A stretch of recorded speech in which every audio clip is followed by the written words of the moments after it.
अजीजों, जब हम बाइबल मुकद्दस का मुतालिया करते हैं तो बाइबल मुकद्दस में लफ्ज सलीब भी इस्तेमाल हुआ है और सूली भी इस्तेमाल हुआ है।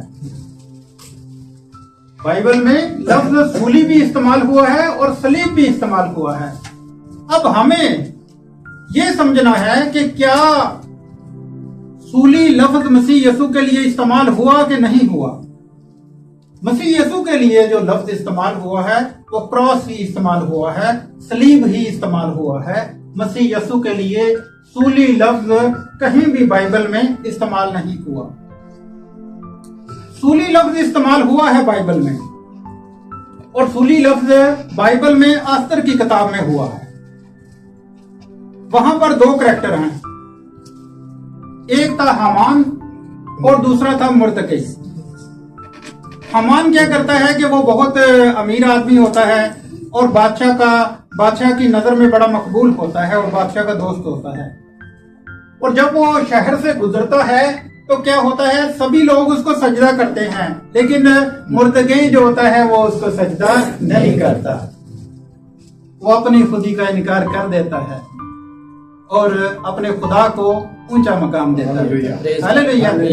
तो मुर्दकै जो है उसके लिए हामान क्या करता है, जब ये ईद पुरीम, पिछले दिनों ईद पुरीम हुई है, तो जब ये पूरी किताब आस्तर की पुरीम पे पढ़ी जाती है तो इसके लिए यह है कि जब ईद पुरीम पर आस्तर की किताब पढ़ी जाती है तो जहां जहां हामान का नाम आता है लोग कहके लगाते हैं, लोग हंसते हैं उस पर, जहां भी हामान का नाम आता है। तो हामान क्या करता है, सूली तैयार करवाता है।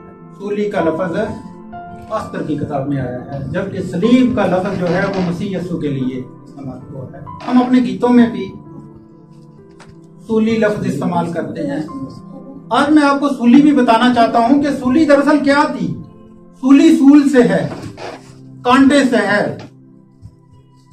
बरसगीर पाको हिंद की जब हम हिस्ट्री देखते हैं तो यहाँ पर जो गुनाह करता था उसको सूली दी जाती थी। तो हामान भी उसके लिए सूली बनाता है, क्योंकि वो जो पारस का बादशाह था वो यही इलाका था हमारा बरसगीर का, ईरान का इलाका, तो उनमें वो कानून राइज था।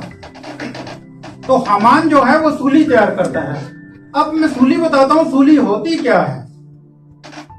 जब भी कोई गुनाह करता था, जिससे कोई हो जाता था, कत्ल हो जाता था या कोई भी बड़ा गुनाह हो जाता था, तो उसको सजाए मौत दी जाती थी और उसको सूली की सजा दी जाती थी। और सूली क्या होती है कि नीचे से एक मोटा डंडा होता है, एक मीनार सा होता है, और ऊपर से जैसे जैसे ऊपर जाता है ये पतला होता जाता है और ऊपर जाके एक सूल सी बन जाती है, सूल की तरह का हो जाता है, कांटे की तरह का बन जाता है। और होता क्या था कि सूली के ऊपर लटकाया जाता था या उसके ऊपर रखा जाता था।